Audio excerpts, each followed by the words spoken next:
En este video vamos a ver la media aritmética como primera medida de tendencia central en las estadísticas y con un enfoque financiero o empresarial. Para ello debemos tener dos tipos de cálculo. Uno para datos sencillos y otro para datos agrupados. ¿Cuál es la diferencia? Los datos sencillos es cuando la información es corta, es pequeña, son unos cuantos datos, es decir, 5 muestras, digamos, 2, 3 muestras. Y para datos agrupados es cuando tenemos muchos datos y tenemos que clasificarlos y con ello recién poder determinar un valor. Vamos directamente a los ejemplos para poder explicar. Pero en los datos sencillos tenemos esta fórmula que es x con la barra arriba, que significa media, que es igual a sumatoria de y sub i, que es el valor del dato, la sumatoria de los valores del dato dividido entre n, que es el número de casos observados. En cuestiones de datos agrupados tenemos la media, x con la barra arriba, es igual a la sumatoria de x sub i por f sub i. Significa punto medio marca de clase por la frecuencia. Ahora vamos a explicar qué significa eso. Dividido entre el número de datos observados. Vamos al ejemplo 1 con los datos sencillos. Mire, tenemos tres inversiones. La primera, 50.000, 65.000 y 90.000.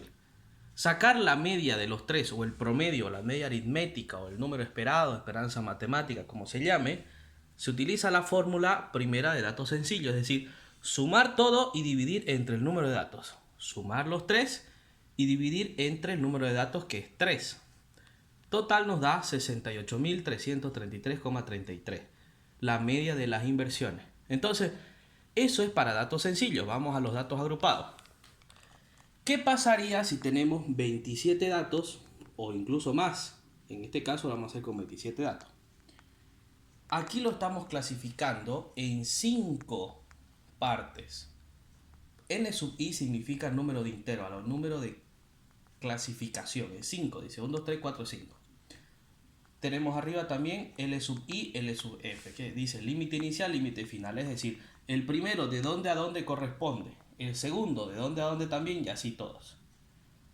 Vamos con el primero. Por ejemplo, dice límite inicial, límite final. La primera parte lo hemos clasificado. Inversiones entre 2.000 y 3.500. Segundo, inversiones entre 3.500 y 5.000. Tercero, inversiones entre 5.000 y 6.500. Y así sucesivamente hasta el quinto.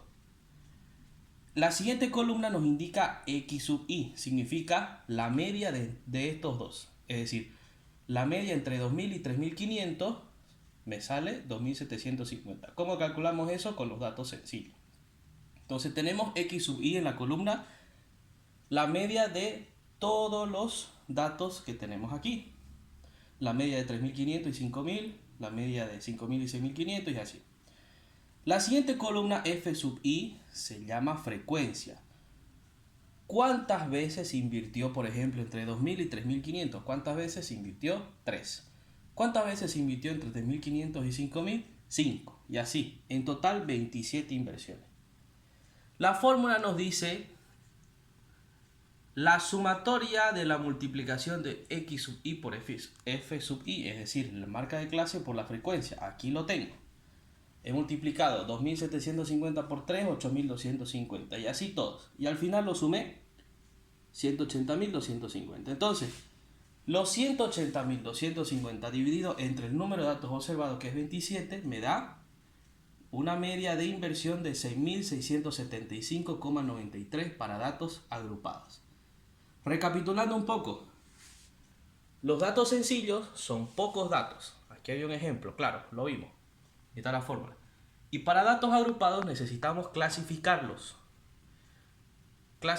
Entonces, tenemos estas dos visiones para la media aritmética.